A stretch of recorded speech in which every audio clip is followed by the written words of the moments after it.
Welcome, here I've got OnePlus Nord and I'm gonna show you how to change aspect ratio in the camera app at this device.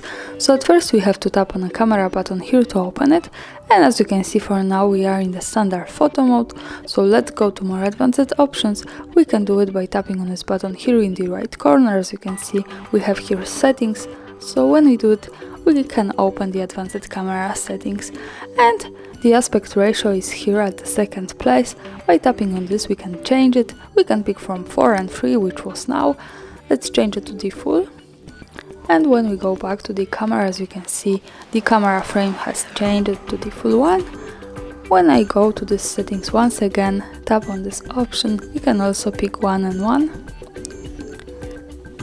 And here we are with the square one, so this is how it looks like, and of course we can go back easily to 4 and 3 by just tapping again on these buttons.